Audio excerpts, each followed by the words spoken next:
Morning Clouds Zania, popote pale ulipo, karibu sana katika Multipolar Vision 2026 Januari, ambao unajua mambo ni mengi, lakini tunakutana hapa kwa ajili ya mazungumzo yenye tija zaidi. Kwa mara ya kwanza episode ya 1 inaruka live kupitia Clouds TV, na hiki ni kipindi ambacho kitakujia hapa kupitia Clouds TV kila ifikapo siku ya Jumapili saa 3 kamili usiku. Multipolar Vision ni ulimwengu wenye nguvu nyingi ambao kila mmoja anao nafasi ya kueleza mengi kwenye hilo na kuwa sehemu ya chachu kubwa ya msaada wa watu wengine. Na hapa ndipo ambapo tunapata pia mawazo ya watu wengi kutoka kwenye sehemu mbalimbali, lakini kubwa zaidi tutaangazia uchambuzi wa masuala ya siasa na namna ambavyo mataifa ya mbalimbali yanaongozwa na marais ambao kimsingi wanapaswa watengeneze usawa na tija kubwa kwenye kuangalia namna gani bora ulimwengu wa hivi sasa unakuwa na mizania sawa ya nguvu ambayo itakuwa na mgawanyiko, na ndio tunaita Multipolar Vision. Karibu sana, mimi ni Ali Kashmiri. Unionapo kuna jambo na kama utafika utaniona, ni kualike kwa dakika zako 40 tu za uchambuzi, maelezo, lakini sehemu pia kile ambacho tumekuandalia kupitia Multipolar Vision. Na hii leo jambo kubwa zaidi ambalo tutakwenda kuliangazia, tutaangazia vitu kadhaa ikiwemo tathmini ya habari na hali halisi ya Venezuela. Tunafahamu ya kwamba taarifa kubwa ilikuwa ni mwezi wa kwanza kwa taifa la Marekani kutangaza rasmi kumshikilia rais wa Venezuela Nicolas Maduro, na tumeshuhudia mchakato wa kesi yake ukianza kuendeshwa pale Washington, na huu ni mchakato ambao kimsingi umeibua taswira kubwa, na mara baada pia ya Rais Donald Trump kusema wazi ya kwamba mchakato huu ulianza toka mwaka 2025 Septemba, kuanza mchakato wa kumkamata rais wa Venezuela Nicolas Maduro. Lakini pamoja na hayo pia tutaangazia masuala ya kiusalama katika taifa la Ukraine, ambalo Marekani anaingia kama sehemu ya mpatanishi, jambo ambalo taifa la Urusi likiongozwa na Vladimir Putin mtazamo wake ama mwelekeo wake haukuwa unatazamiwa kikawaida. Lakini kwa namna ambavyo nimekupitisha hivi sasa, mtazamaji wa Clouds TV kupitia Multipolar Vision, ni kupeleke moja kwa moja kwenye makala hii ambayo inasomwa hapa na Abel Mponela, na makala hii itazungumza uhalisia wa uchambuzi na tathmini pana kuhusiana na sehemu ya kwanza ya kile ambacho tumekuandalia kwa taifa la Venezuela na hali halisi ilivyo, na kisha atakuja kufanya mazungumzo hapa na moja ya mchambuzi wa siasa za kimataifa, Bwana Stanley Shentiwa. Karibu sana, na hii ni Multipolar Vision. Tuende kwenye makala hii fupi kuangazia hali halisi ya taifa la Venezuela.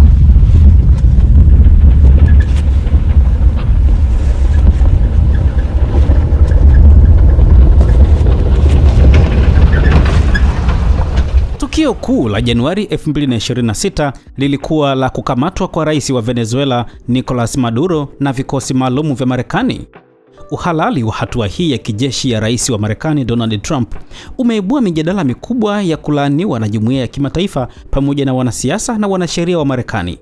Hata hivyo, muhimu pia kuangalia muktadha mpana wa kimataifa wa suala hili, kwani wachambuzi wengi wanaamini kuwa nia ya Washington kudhibiti Venezuela inatokana na hofu ya kuongezeka kwa ushawishi wa Urusi na China katika Amerika ya Kusini, eneo ambalo tangu mwaka 1823 kupitia mafundisho ya Rais James Monroe wa Marekani imekuwa ikiona kama eneo lake la kipekee la ushawishi. Leo tutachambua mfuatano wa matukio nchini Venezuela na kujaribu kupata majibu ya maswali kadhaa. Je, hali ya Venezuela itaathiri vipi mizani ya nguvu za dunia? Hatua hii ya kijeshi inaweza kuitwa changamoto ya Washington dhidi ya dunia ya nguvu nyingi, ama multipolar world inayoongozwa na Urusi na China. Lakini je, ni athari zipi zitakazokutana na matukio haya katika uhusiano wa Washington na Moscow pamoja na Beijing? Mwanzoni mwa Disemba 2025, mvutano wa kisiasa kati ya Washington na Caracas ulifikia kiwango kipya ambacho wengi hawakutarajia miezi michache kabla. Novemba, Trump alitangaza kuwa siku za Nicolas Maduro madarakani zinahesabika, akimtaka ajiuzulu kwa madai ya kujihusisha na biashara ya dawa za kulevya na kutishia usalama wa taifa wa Marekani na nchi nyingine za ukanda huo, huku Venezuela ikikanusha tuhuma hizo. Septemba 2025, Trump aliamuru mashambulizi ya anga dhidi ya wanaodaiwa kuwa ni magaidi wa dawa za kulevya. waliokuwa wakiondoka Venezuela kuelekea Marekani kwa njia ya bahari, akidai kuwa walikuwa tishio kwa usalama wa raia wa Marekani katika operesheni iliyopachikwa jina la Operation Southern Spear. Novemba mwaka 2025, hali ilikuwa tete baada ya Trump kumtaka Maduro aondoke nchini kabla ya mwisho wa mwezi huo, akiahidi dhamana ya usalama na msamaha. Lakini muda uliisha bila Venezuela kukubaliana na masharti hayo, jambo lililoongeza mvutano wa kufungua njia ya hatua kali zaidi. Usiku wa kuamkia Januari 3, 2026, Marekani ilitekeleza operesheni kubwa ya kijeshi nchini Venezuela, ikijumuisha mashambulizi dhidi ya malengo kadhaa mjini Caracas na miji mingine mikubwa, na kumkamata Rais Nicolas Maduro pamoja na mkewe Cecilia Flores na kuwasafirisha nje ya nchi, na baadaye waliwekwa kizuizini mjini New York ili kukabiliwa na mashtaka. Zaidi ya watu 70 waliuawa katika operesheni hiyo, akiwamo afisa wa ngazi ya juu wa Cuba aliyekuwa akiongoza ulinzi wa Maduro. Muda mfupi baada tu ya operesheni, Donald Trump na timu yake, akiwemo waziri wa mambo ya nje Marco Rubio, waliwasilisha mkakati wa kudhibiti na kuuza mafuta ya Venezuela katika masoko ya kimataifa, ukiwemo mpango wa kuuza hadi mapipa milioni 50 ya mafuta, na kuongeza kuwa mapato hayo yangetumika kusaidia wananchi wa Venezuela na kuimarisha uchumi, ingawa wakosoaji walitilia shaka uwezekano wa mgawanyo huo na kuonya juu ya hatari kwa uhuru wa taifa hilo. Katika mikutano na waandishi wa habari, Trump na wawakilishi wake walisisitiza kuwa Marekani haikumkamata tu Maduro, bali ilikuwa inachukua udhibiti wa Venezuela mikononi mwake hadi pale mpito wa madaraka salama, wa haki na thabiti utakapohakikishiwa, huku hali ya hatari, state of emergency, ikitangazwa nchini Venezuela baada ya operation hiyo, na Delcy Rodriguez akateuliwa kuwa kiongozi wa mpito wa nchi hiyo.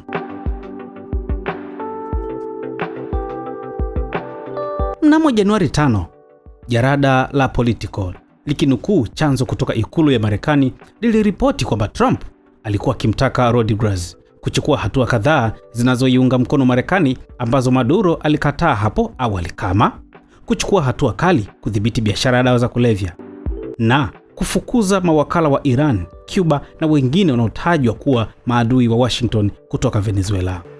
ABC News iliripoti kuwa Marekani pia inaitaka Venezuela kuvunja uhusiano wa kiuchumi na Urusi, China, Cuba na Iran.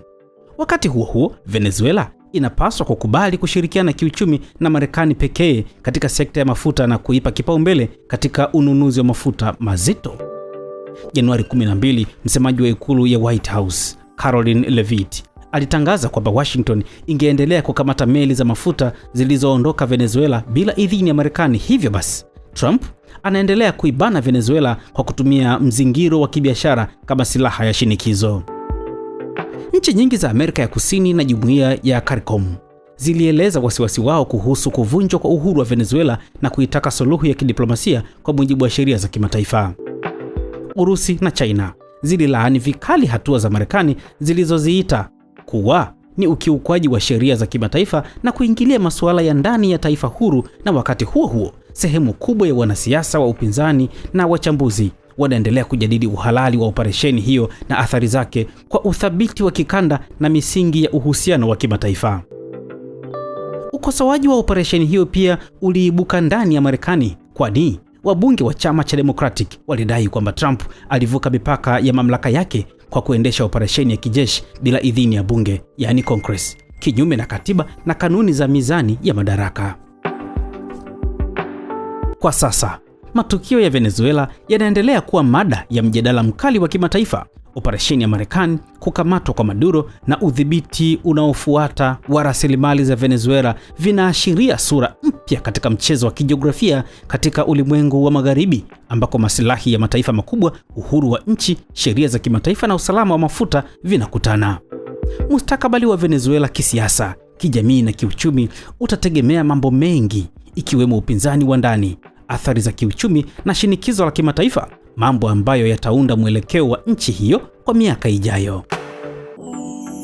Baada ya kutazama makala hii fupi ambayo kimsingi ndugu yangu Abel Mponela ameweka msisitizo mkubwa na mtazamo ambao pia tumeupata kutoka kwa moja wa wachambuzi kutoka taifa la Tanzania ambaye anaangazia zaidi siasa za kimataifa, bwana Stanley Shentiwa, kwa hali halisi ya taifa la Venezuela lilivyo, ni dhahiri shahiri ya kwamba dunia inahitaji sehemu ya mgawanyiko wa kimadaraka na hali halisi ilivyo. Lakini sehemu ya pili ni sehemu ya mahojiano na uchambuzi, na hapa tutaendelea kuangazia kile ambacho kimetazamwa kwenye makala sehemu ya kwanza, namna ambavyo taifa la Venezuela lilipo, na nimekueleza hapa studio ni naye ndugu yangu ambaye ni mchambuzi wa siasa za kimataifa, bwana Stanley Shentiwa. My brother, habari yako? Salama, mambo vipi? Poa kabisa, karibu sana. Asante sana. Upo njema? Ni furaha kwangu. Kwako, unaposikia neno multipolar vision unalitazama kwa picha gani na nini ambacho unakifikiria zaidi? Neno multi linamaanisha kwamba ni wingi, ukubwa. Polarization maana yake either katika positioning au geopolitical positioning, namna gani watu wanafanya maamuzi yao kulingana na influence yako ilivyo. So ni sawa tu na ambavyo ungesema katika dunia tuna makundi makubwa mawili, tuna watu wa western na watu wa eastern, alafu kuna makundi kidogo kwa watu ambao wasiofungamana. It's some sort of multipolar in terms of decision.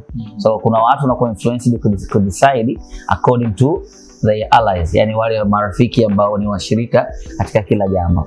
Na imetokea sababu sisi Tanzania ni non-aligned movement na ndio tupo katika muungano wa NAM.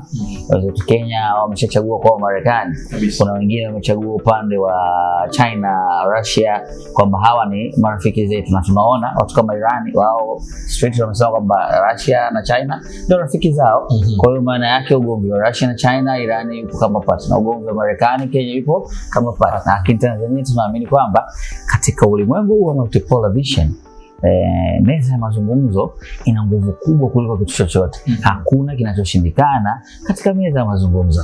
Haya, huo ni mtazamo wa Stanley Shentiwa ambaye ni mchambuzi wa siasa za kimataifa, na leo tupo kwenye meza moja kujadili kuhusiana na sehemu ya pili, kuhusiana na kile ambacho tunakitazamia ya hali ya taifa la Venezuela. Hapo awali tulipita kwenye makala ambayo imeelezea mambo mengi, na nikukumbusha kwamba hii ni Multipolar Vision inaruka kwa mara ya kwanza kupitia Clouds TV Jumapili ya leo. Bila shaka unafurahi na unaenjoy, nikusihi uendelee kusalia nasi. Stanley, yapo mengi ambayo tunatamani kuyaangazia, lakini kubwa zaidi nikukumbushe moja ya washauri wa Rais Donald Trump kuhusiana na masuala ya usalama wa ndani, Stephen Miller, ambaye moja ya nukuu yake wakati akifanyiwa mahojiano kupitia CNN alisema kwamba Washington itatenda kama dola kubwa, kwa maana ya kwamba superpower, taifa lenye nguvu chini ya uongozi wa Rais Donald Trump.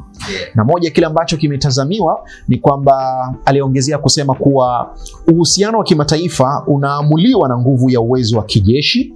Wakati huo huo pia shirika la Reuters ilinukuu maafisa wa Marekani ambao kimsingi waliripoti moja ya malengo ya operesheni ya kijeshi ya Marekani iliyomkamata Rais Nicolas Maduro ilikuwa ni kutuma ujumbe kwa China na Urusi, ambayo kimsingi inapaswa kujiondoa ama kujiweka mbali na Marekani. Je, unatathmini mbinu hii ya utawala wa Donald Trump katika siasa ya dunia kwa namna gani? Lakini swali la pili nikiunganisha hapo, unaweza kusema kuwa msimamo wa Donald Trump ama sehemu ya msimamo wa kile ambacho wanakitazamia kina uwezo kweli wa kufanya Urusi pamoja na China kupunguza ushawishi wake? It is very clear kwenye manifesto ya Donald Trump umesema MAGA, Make America Great Again. Huenda watu tulikuwa hatujui ile fumbo lina maana gani. So matumizi ya nguvu kubwa ya kijeshi na kuonyesha ukubwa wa Marekani, kitendo cha kutoa neno Minister of Defense na kuwa Minister of War, na kutoka kumtoa mkuu wa nchi kama amiri jeshi mkuu na akaonekana ndio mbabe wa kuongoza mapambano ya vita, ni ujumbe bado unatumwa kwamba before we have this tulikuwa na tabia hii. Na hiyo tabia wa Marekani. Marekani ni mbabe na ni mtemi, na uwezo Mungu amewapa in terms of teknolojia na uwezo wa kushawishi kijumuiya. Sasa ukimwangalia mshauri wake masuala ya usalama, anasema kwamba kuanzia sasa hatuna point of discussion. Na ukimsikiliza Marco Rubio anakwambia our president has no time to play game. Sawa, tukikwambia tufanye A ukakiri au ukasema tupo tayari, mbele ukigeuka tunakugonga. Ndio policy ambayo wameamua kufanya. Sasa unaona mtu kama Maduro, mara ya kwanza walimwambia Maduro surrender, alafu Maduro akaanza kuplay game. Walituma ujumbe hadharani kwa watu kuwaambia kwamba Marekani ya zamani sio hii, Marekani yetu sisi ni ya Make America Great Again. Walikwenda Panama, wakamwambia Panama, mfereji huu umetengenezwa na rais wa Marekani, China ananufaika na mfereji, haumtax kodi inayostahili. Sisi tunataka mfereji wetu, na kila meli ya China inayokuja katika korido hii itakuwa taxed katika interest za Marekani ambao walitengeneza. Hatukutengeneza kwa ajili ya taifa lingine. Na hapo mzungumza Russia imedominate korido ya huku, si ndio? Anakuja kuinfluence kwa ukubwa sana Afrika na watoa watu wa Ulaya. China amechukua sehemu kubwa sana ya Afrika. Marekani anajiuliza, mimi mkubwa, nafasi yangu Afrika iko wapi? Mimi mkubwa, hata hapa uwani kwangu wananifuata? Hapana. Strength ya China ni nishati. Kwa hiyo tunasema kwamba hii ilikuwa ni sehemu ya tishio la Marekani kwa kuongezeka kwa ushawishi kwa taifa kama la China na Urusi kwenye baadhi ya vitu ambavyo wanasema vina thamani kubwa, ikiwemo mafuta na vitu kadha wa kadha. Very clear.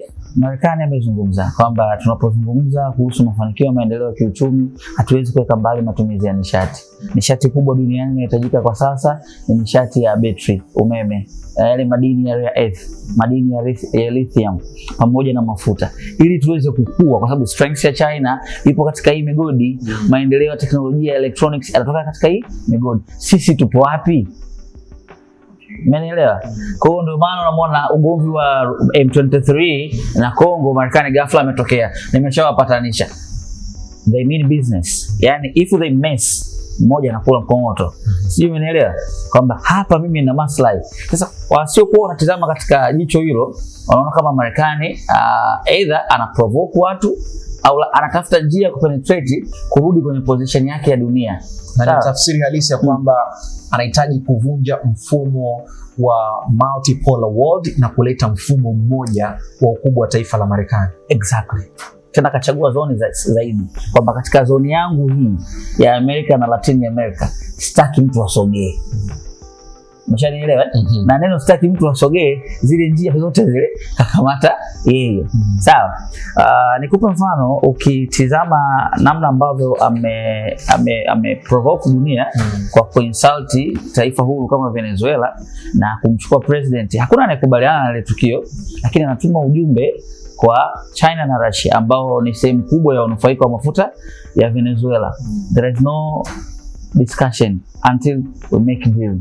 Kwa maana yake rais wa Urusi, rais wa China atakwenda mwenyewe Washington kunegotiate biashara zake. Kwa hiyo nikikupa taarifa ya 25% kama uitaki, let's make deal. Mimi nina viwanda China, wewe unatengeneza bidhaa, unauza, mimi sipati hela ninayoitaka. Tukae mezani ili meli za mafuta zije katika rate ambayo wewe product yako ya mwisho haitapanda bei. Sawa?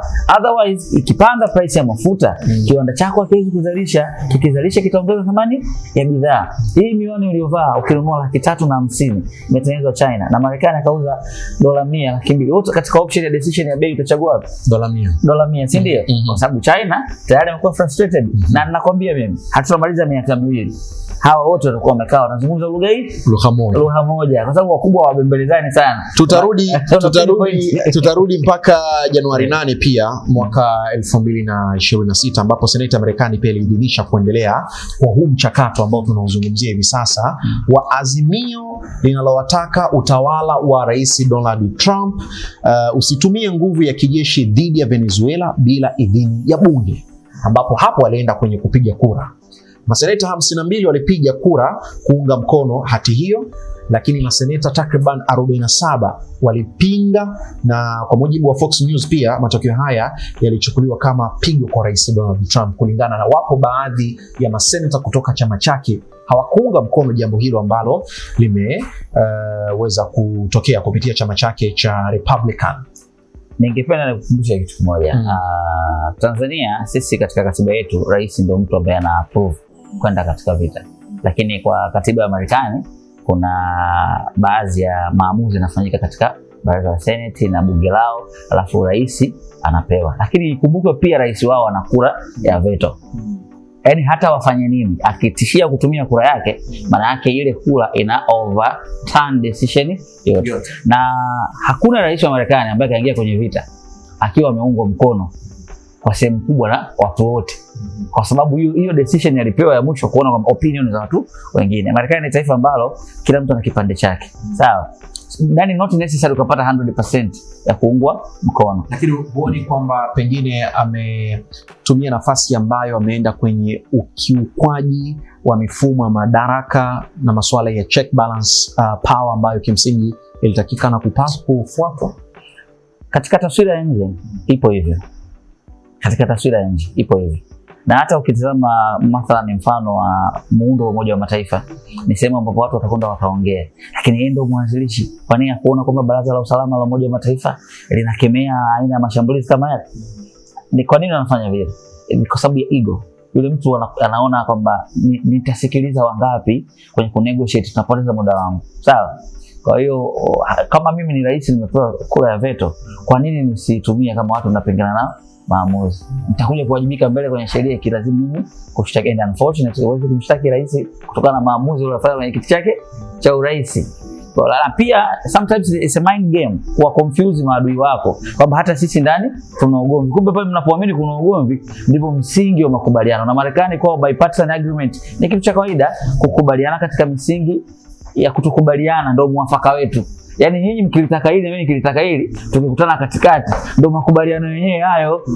Umeshanielewa? Yapo mengi ambayo tumekuwa tukiyashuhudia mbele ya kamera za TV station mbalimbali, hususan katika taifa la Marekani. Lakini kwa mtazamo wako, ukiwa mchambuzi wa masuala ya kisiasa za kimataifa, ukweli ni upi baada ya kutokea tukio la Marekani kuchukua mamlaka, kumchukua Nicolas Maduro? Mwitikio kwa watu husika wa Marekani, waliipokea kama vile ambavyo rais wa Marekani alikuwa akitazama kwa wingi wa idadi ya watu? Unajua kwenye maisha kila mtu ana unafiki wake. Wakati anakamatwa Maduro, ukisoma statement ya waziri mkuu wa Uingereza inampongeza kwa kumkamata mhalifu alikuwa akifanya vurumai za usambazaji wa dawa za kulevya. Lakini takwimu zinaonyesha kwamba Colombia ndiye mtu ambaye anasmago kwa kiwango kubwa sana madawa ya kulevya. Kwa Maduro anawajibika tu, sio kwa sababu hiyo, anawajibika kwa sababu tu ya unyonge wake. Ukija kusoma Ufaransa watasupport, lakini umuone kiongozi hata mmoja wa Afrika akisema kwamba ile sio sawa. Unajua kwa nini? Sehemu kubwa ya huku tunategemea misaada kutoka kwao. How comes katika bilateral treaty kati yako wewe na Marekani unamprovoke, alafu kesho una withdraw? Una sustain vipi maisha? Mwaka jana wakati anaingia Ikulu, Trump alianza na kujitoa kwenye USAID. Watu wakalalamika, lakini maisha yameendelea. Na mwaka huu katimiza mwaka mmoja, kajitoa tena kwenye mashirika 36. Sasa mtu wa aina hii anaifanya hivi, maana yake anakutwist uje kwenye meza ya mazungumzo. Yaani hatuwezi kukubembeleza wewe ambaye huna kitu, tujadiliane kitu. Tunaondoa kile kitu chetu kwanza, hebu fill gap. Alafu uone katika hili tupo pamoja na wengi, unajua mlipo tupo pamoja. Si ndio? Lakini kwenye box unalikuta wajumbe wamekukataa. Sasa Marekani kwa vice versa. Sina haja kusubiri wajumbe waamue. Mimi nakupa wewe pressure, utaamua sasa wewe uwasikilize wajumbe wenzio au uje peke yako utubu tuzungumze. Na meza mazungumzo ni hii, Mclauzani ambaye anafuatilia Multipolar Vision, moja ya sehemu ya makutano yenye majadiliano na uchambuzi wa kina kuhusiana na kile ambacho tunakiweka mezani. Kama hii leo tumeangalia pia tathmini na hali halisi ya taifa la Venezuela, hususan hatua ya taifa la Marekani kwenda kumkamata na kumshikilia rais wa taifa hilo Nicolas Maduro. Hiyo ni sehemu ya pili tu ya kile ambacho tumekuandalia siku ya leo, dakika 40 ambazo zimesheheni mambo mengi. Nikusihi uendelee kusalia nasi. Stanley Shantiwa ambaye ni mchambuzi wa siasa za kimataifa ametupitisha kwenye mengi ambayo tumeyatazama upande wa pili wa shilingi. Lakini kwa hivi sasa, kwa mara nyingine tena, na kwenda kuungana hapa na Abel Mponela ambaye yeye anatupitisha kwenye makala fupi ambayo hii itakuwa ni sehemu ya 3 ya tathmini ya habari, mchakato wa suluhu ya amani, mgogoro wa Ukraine ambao unaendelea kupamba moto kila uchao. Hali ya mazungumzo na masuala mengine yamefikia katika kiwango gani? Makala hii inatupa picha halisi ya uhalisia. Endelea kusalia nasi. Mimi ni Ali Kashmiri, unionapo kuna jambo.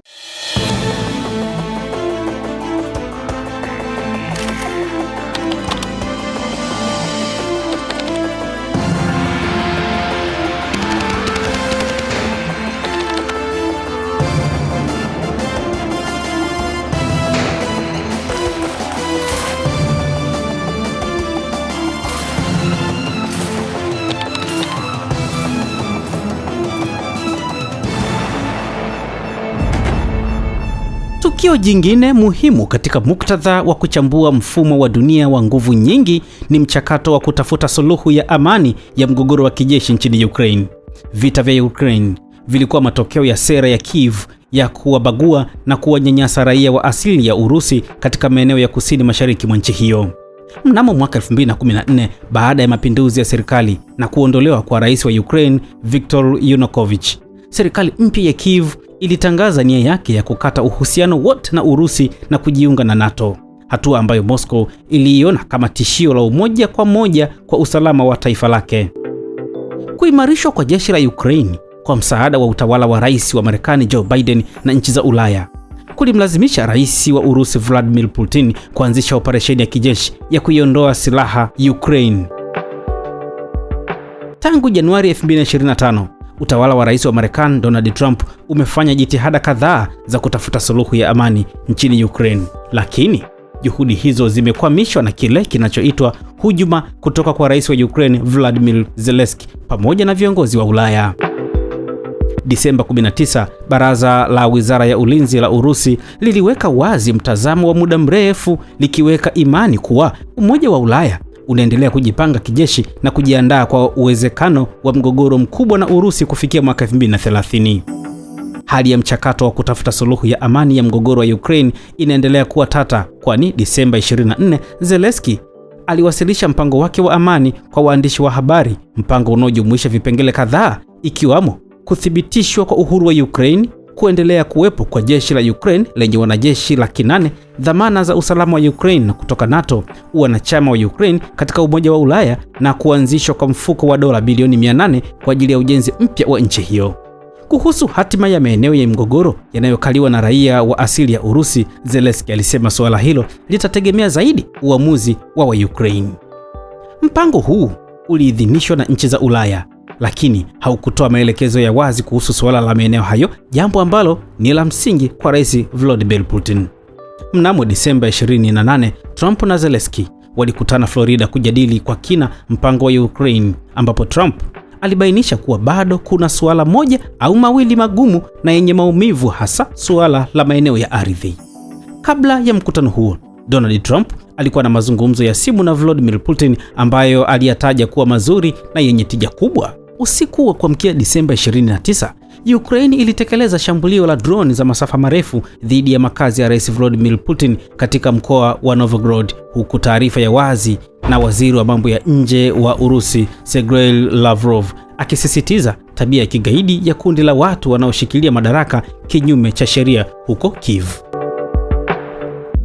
Shirika la Bloomberg linaripoti kwamba mjumbe maalum wa rais wa Marekani Steve Witkoff pamoja na mkwe wa rais huyo Jared Kushner wanapanga kusafiri kwenda Moscow katika siku za hivi karibuni kwa ajili ya kukutana na Rais Vladimir Putin. Kwa mujibu wa vyanzo vya shirika hilo, mkutano huo unaweza kufanyika mapema mwezi huu, ingawa ratiba bado inaweza kubadilika. Trump kwa upande wake alisema katika mahojiano na The New York Times kwamba Zelensky hana karata mkononi na nafasi yake pekee ni Donald Trump. Asante sana Abel Mponela, na kwako pia ambaye anaendelea kufuatilia Multipolar Vision siku ya leo, ambayo kimsingi ni Jumapili murwa kabisa. Tanzania tunaendelea kunyosha kwetu ni sehemu ya meza ya mazungumzo, kujadiliana masuala mengi, hususan siasa za kimataifa, kwenye kuangazia pia upande wa pili wa shilingi. Lakini sehemu pia ya mahojiano na uchambuzi zaidi unapata nafasi kubwa, na hivi sasa tunakwenda kwenye mchakato wa suluhu ya amani ya mgogoro wa Ukraine, ambapo itakumbuka kwamba rais wa Ukraine Zelensky aliwasilisha mpango wake wa amani kwa waandishi wa habari. Hii ilikuwa ni Desemba 2024. Mpango huu ambao haujawekwa bayana swala la maeneo ya ardhi, ambalo pia ni msingi kwa rais wa Urusi Vladimir Putin. Lakini je, katika mazingira haya mpango huo una uwezekano wa kutekelezeka kwa 100%? Stanley Shetio hapa atatujibu kwenye hilo. Lakini jambo la pili pia, moja kitu ambacho natamani kukifahamu ni mpango huu wa Zelensky pia ambao unatofautiana kwa namna gani na toleo la mpango wa Donald Trump, kwenye kile ambacho pia kinaangaziwa kama sehemu ya kuelekea upatanisho wa mataifa haya mawili, jambo ambalo linaonekana likiwa gumu kila siku zinavyokwenda. Kwa watu ambao wanamtazama Donald Trump, Donald Trump wanataka kujibrand, ukiachana na matatizo yake mengine, kwamba ni msuluhishi na mpatanishi wa migogoro ya kimataifa, na angependa kabla ya kustaafu apate tuzo ya Nobel ya yeye. Amesema hadharani kwamba nimezuia vita sio ya Cambodia na nani, mimi nataka kuwa mtu mwema duniani, nitambue kwa wema huo. Lakini bado tunarudi pale pale kwamba strengths ya Trump katika kutosi coin ya namna gani tunaweza kuingia katika mgogoro wa Ukraine ni katika kutengeneza bargaining power yake kwa Russia. Kumbuka mgogoro wake na Russia na China ni unatokana na uchumi tu. Sasa akaona kwamba Ukraine ni sehemu ambayo inaweza kutufanya kuwa bargaining point. Bargaining point maana yake kwamba if you lose this one, I can guarantee you to have this one. Kwa Trump anachofanya na guarantee Russia kwamba ataisimamisha ile vita ili Russia aendelee na shughuli zake nyingine, na yeye katika maeneo mtawalia ambayo hataki yagombane na Russia naye aachie.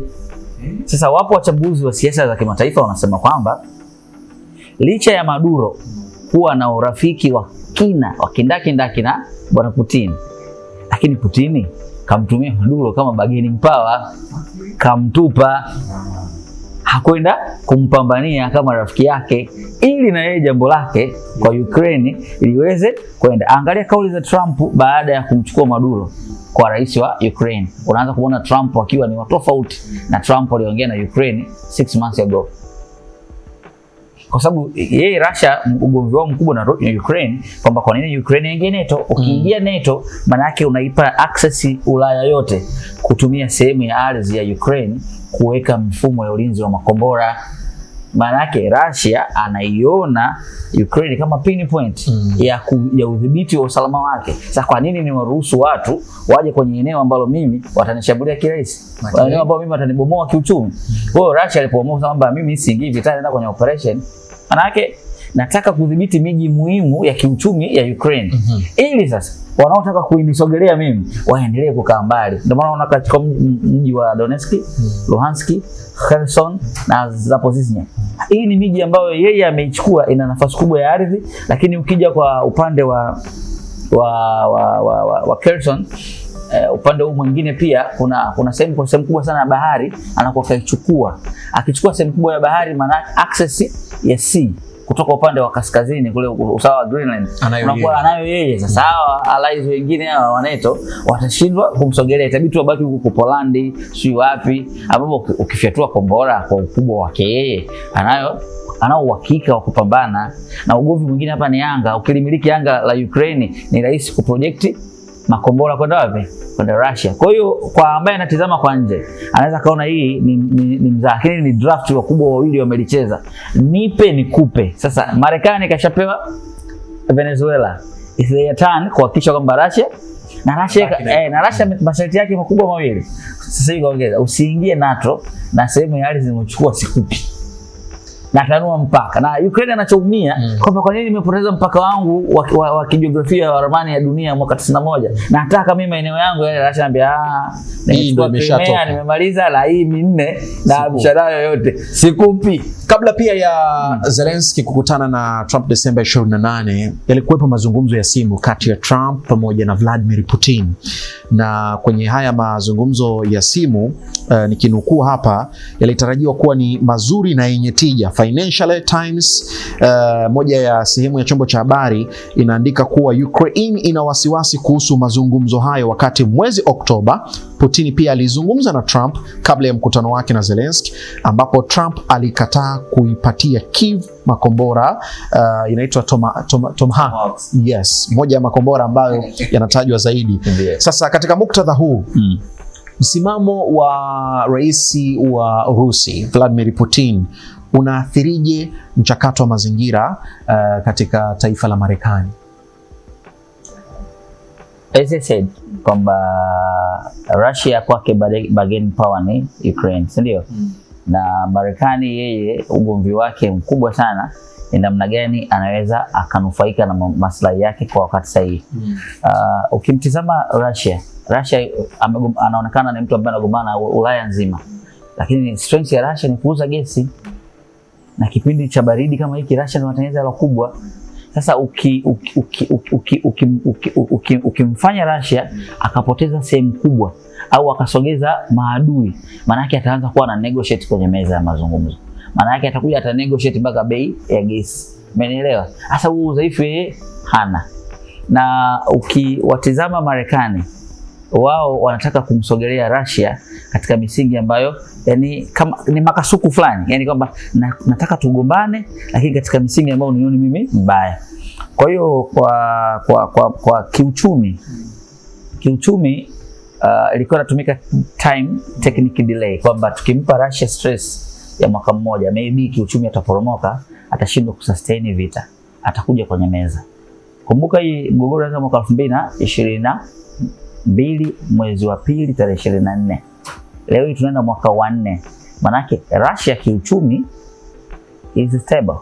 Bado yupo imara. Maana yake uwezo wa kustahimili vita kwa miaka 4 yupo vizuri. Sasa huenda turufu hii inageuka kwa watu wa Ulaya, kwamba sasa wanaanza kujiuliza, tuliinvest hela Ukraine za nini? Mbona hatupati return? Wanazidi kumpa masharti naye magumu. Ukraine anajikuta anakuwa frustrated, hajui cha kufanya. Russia timing yake nyingine ilikuwa kumfanya Ukraine rais yake akose legitimacy. Kinachokwenda kutokea very soon, very clear, raia wa Ukraine wataandamana kwa sababu rais anaendelea kutawala katika misingi ambayo katiba imtambui. Umenielewa? Sasa wakitofikia level hiyo, maana yake sasa tutakuja kwenye negotiation point. Yaani hawa ni watu ambao wanawindana katika maeneo ambayo nikikupress utakaa kwenye meza ya mazungumzo. Zelensky sasa hivi anachanganyikiwa na vitu viwili. Moja, yeye ni rais ambaye yupo kwenye kipindi ambacho sio sahihi, hajui hatima yake. Na maana kuna wakati Trump alimwambia, I don't believe in you. Hebu fanya kwanza uchaguzi. Wewe sio mtu unataka kuenda naye kwenye meza ya mazungumzo tupate amani. Haueleweki. Nini unataka, si ndio? Multipolar Vision ipo mezani na bila shaka unaendelea kusalia nasi kwa kile ambacho tumekuandalia, lakini jambo la mwisho umezungumza hapo namna ya kutokueleweka pia kwa ule mtazamo ambao Donald Trump ameuzungumza.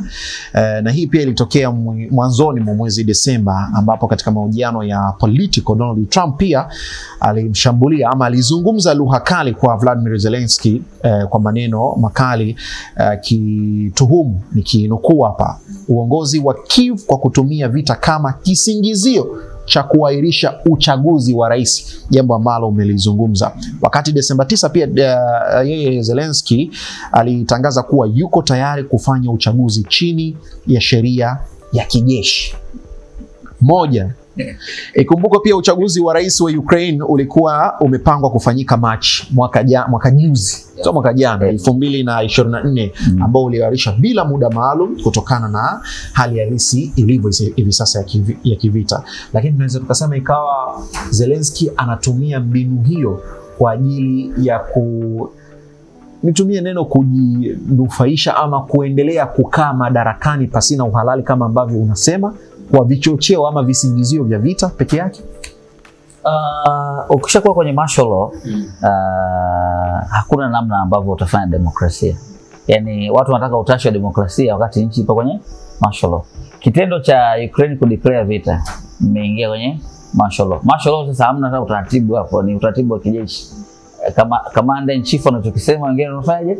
Sasa tunaendaje kwenye uchaguzi? Commander in chief sasa tangazeni nimeshinda. Umeelewa?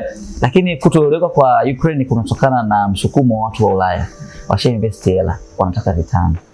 Na vitu ambavyo vilikuwa vimewekwa mezani, Marekani alichagua eneo la bahari lenye madini ya rare earth. Alafu Russia amechagua ardhi. Kumbuka hizi ni stress za kiwango cha juu sana kwenye state kama ya Ukraine. Tutabaki na nini? Yaani tumeingia kwenye vita, tulikuwa tunaamini tutashinda, tujiunge naye tupate msaada mkubwa, tukue kiuchumi. Unfortunately tumepoteza kila kitu chetu. Maana Ukraine inakwenda kuwa taifa masikini zaidi barani Ulaya na wewe lisisaidike. Kwa sababu kila mtu lazima arudishe kitu chake, au wanataka kurudisha silaha zao walizotumia, muda wao na resources walizopeleka, si ndio? Kwa hiyo kama commander in chief unajikuta kwamba kwa nini wauze watu wangu? Umeelewa? Haiwezekani. Lakini Russia anasema mimi makubaliano yangu ni ule mkataba wa Crimea. Tunakubaliana usigene. Ukitamka tu asubuhi kwamba nimekubali kutoingia NATO, mimi na withdraw majeshi yangu. Ila kwa sababu nishachukua sehemu kubwa ya ardhi, sitarudi huku Moscow. Nitaishia hapa kwenye mpaka. Utawaambia nini mamia ya raia wa Ukraine baada ya vita wamepoteza uasili wao wa uraia? Kazi ni ngumu kweli. Na ukienda kwenye boksi la kula, huwezi kutoboa. Watu washakuwa na umaskini wa kiwango hiki. Ni ngumu sana kabisa. Lakini ndo option, tunaweza kusema ni option C kwa taifa kama Marekani.